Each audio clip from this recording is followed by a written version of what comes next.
안녕하세요. 9월 온라인 독서교실 아무리 바빠도 가정예배 세 번째 시간입니다.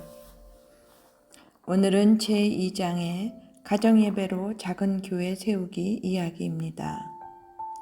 최우선순위는 예배. 믿음의 가정의 최우선순위는 가족이 모여 하나님을 예배하는 일이다. 가정 안에 하나님을 경외하는 마음이 아닌 다른 것들로 채워져 있다면 지금 당장 신박한 정리가 필요하다. 무엇보다 예배를 우선해야 한다. 분주한 세상에서 고집스럽게 은혜의 자리를 지키며 가정 예배를 결단하기 바란다. 호흡하는 일, 예배의 자리로 나오는 일보다 중요하고 귀한 일은 없다. 성경도 우선순위를 말씀한다. 준비하는 일이 많아 마음이 분주했던 마르다와 예수님 발치에 앉아 말씀을 듣던 마리아. 마르다는 푸념하며 예수께 마리아가 자신을 돕게 해달라고 부탁하지만 예수님의 답은 간단 명료했다. 예배드릴 시간이 없는 게 아니라 예배드릴 마음이 없는 건 아닐까. 시간은 저절로 생기지 않는다. 내 생활을 과감하게 비우고 정리해서 확보해야 한다. 누가복음 10장 41, 42절. 마르다야 마르다야 내가 많은 일로 염려하고 근심하나 몇 가지만 하든지 혹은 한 가지만이라도 족하니라. 마리아는 이 좋은 것을 택하였으니 빼앗기지 아니하리라. 일상에서 하나님보다 우선순위에 있는 게 뭔지 분별하자. 내 삶을 채우는 것, 내가 타협하는 것이 우상일 수 있다. 이를 경계하지 않으면 주님의 자리는 구석진 곳으로 밀려나고 말 것이다. 가정의 우선순위는 누가 뭐래도 가정예배다. 예배하는 집을 보며 거룩한 소망을 품을 수 있어야 한다. 주님이 거하시고 동행하시는 가정이 가장 크고 좋은 집이다. 삶의 일부가 아닌 마음과 생각까지 그분의 거룩한 이름에 합당한 자리를 내어드림이 마땅하다. 가정예배가 먼저다. 마태복음 6장 33절. 그런즉 너희는 먼저 그의 나라와 그의 의를 구하라.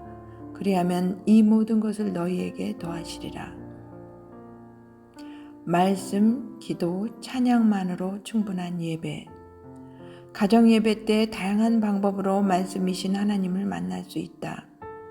우리 가정은 늘 성경 암송이 먼저다.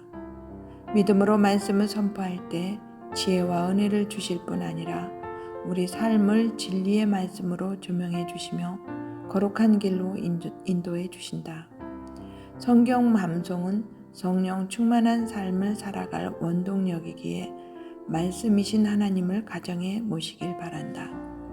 창세기 1장 1절. 태초에 말씀이 계시니라. 이 말씀이 하나님과 함께 계셨으니 이 말씀은 곧 하나님이시니라. 함께 성경을 읽으며 말씀이신 하나님을 만날 수도 있다. 어린이 성경부터 쉬운 성경, 새번역 성경, 개역개정 성경 등 각자 눈높이에 맞는 성경으로 말씀을 읽고 성령의 인도하심을 따라 순종해보라. 말씀을 읽고 나누는 것을 넘어 말씀을 통해 변화의 자리까지 나아간다면 더 바랄 게 없다. 말씀을 나누고 적용하며 살아내기를 결단해보라. 말씀을 가정의 중심에 모실 때 나와 우리 가정이 변하고 그 자리에 하나님의 능력이 임할 것이다. 우리 가정만의 특별한 예배 디자인. 가정 예배에는 정답이 없다.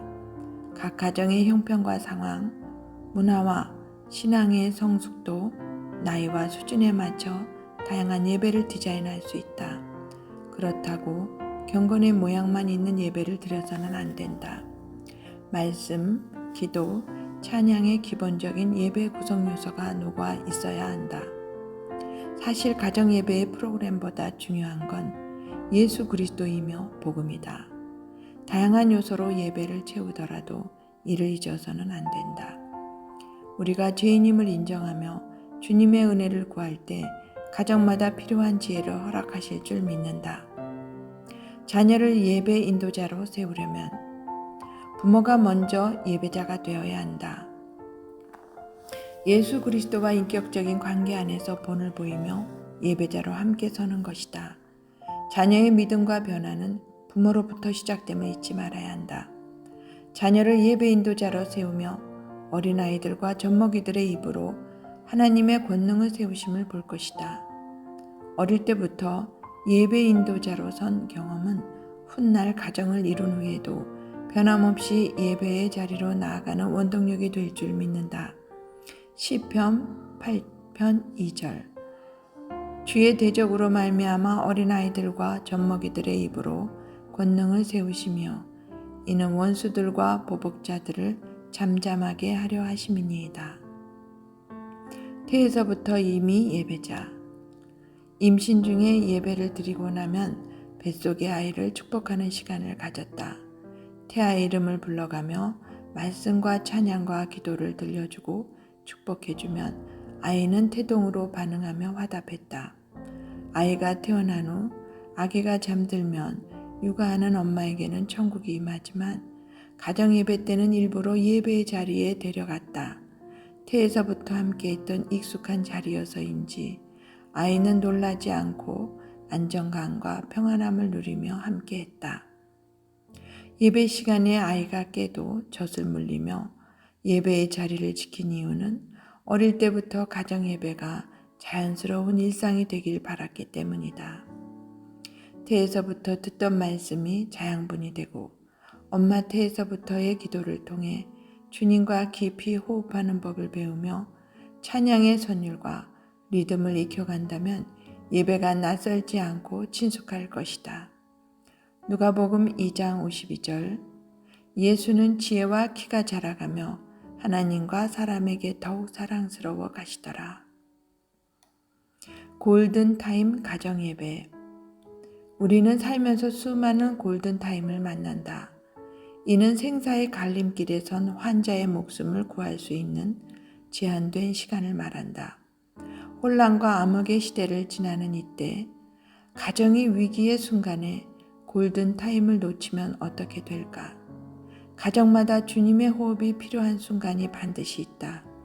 이 순간을 침묵하고 방관해서는 안 된다. 삶과 죽음을 관장하는 분 앞에서 돌이킬 수 있는 골든타임을 붙들어야 한다. 일주일에 한 번 혹은 몇 번이든 횟수는 중요하지 않다. 단 분주한 삶에서 정신없이 살다가 영적 심박수가 느려지고 응급치료가 필요한 순간 우리를 지으시고 지키시며 치유하시는 주님을 만나기 위해 응급실로 달려가야 한다. 그곳은 다름 아닌 가정의 예배 자리다. 여호와를 송축하며 나아갈 때 주치의 되시는 주님께서 모든 죄악을 사하시고 모든 병을 고치시며 생명을 파멸해서 속량하시고 인자와 긍휼로 관을 씌우시며 청춘을 독수리같이 새롭게 하실 것이다. 시편 103편 1절에서 5절 말씀.